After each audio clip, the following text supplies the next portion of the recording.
প্রণাম হয় বাবু, প্রণাম হয় বাবু, আশীর্বাদ প্রণাম হয় বাবু, আশীর্বাদ। প্রণাম কর বাবুকে, প্রণাম কর, প্রণাম। বাহ বাহ, এটা ছোট মাঝি তৈরি করেছে বাবা। তাই নাকি? হ্যাঁ মাঝি ভাই, বলেন বাবু। ফুচকা খেয়ে কিনা ঝাল লেগে গেল বাবু। ও সমস্ত ডিঙ্গা সাজিয়ে দিয়েছো, হ্যাঁ তাহলে বিলম্ব নয়, অবিলম্বেই সমস্ত ডিঙ্গার পালখানা তুলে দাও আর নিয়ে চলো আমার সমস্ত ডিঙ্গা আমার সদস্যের সঙ্গ করে। তাই হবে বাবু, তবে তাই করছে বাবু। আর শুধু তাই নয়, হ্যাঁ তোমার মুখে হ্যাঁ সমুদ্রের কণ্ঠে সারি গান গাইতে গাইতে নিয়ে চলো মা ডিঙ্গা। গাও মাঝি ভাই। বেশ তাই হবে বাবু, ও তাই মাঝি হবে। ভাই, হ্যাঁ সকলে পাল তুলে দাও। তাই হবে, তাই হবে। চলো, এগিয়ে চলো। ও দরিয়ার মাঝি রে মনে মজাই রে,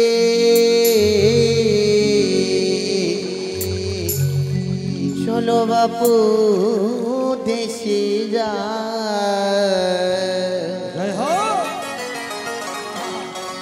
দরিয়ার মাঝি রে মনে মজাই রে, চলো বাপু দেশে যা।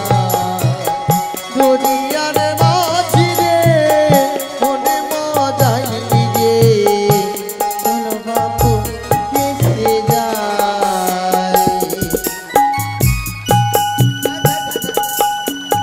হাইও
মাঝি রে মনে মজাই রে চলো বাপু দেখতে যাই দরিয়ার মাঝি রে মনে মজাই রে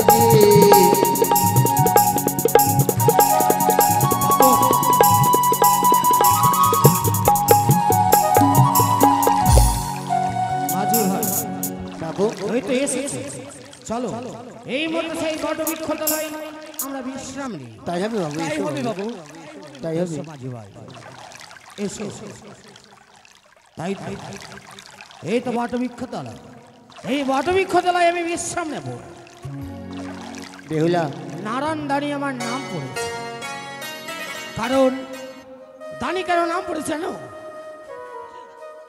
সকলকে দুঃখ মোচন করাই অন্নহীনকে অন্ন প্রদান করি বস্ত্রহীনকে বস্ত্র প্রদান করি যে নয়নবাণী বর্ষণ করে আমার কাছে আসে তাকে আমি হাসি মুখে পাঠিয়ে দিই এই তো বটবৃক্ষ এই বটবৃক্ষ তলায় সকল মাঝমাল্লাকে নিয়ে আমি বিশ্রামে রই এসো মাঝি ভাই তাই করো বাবু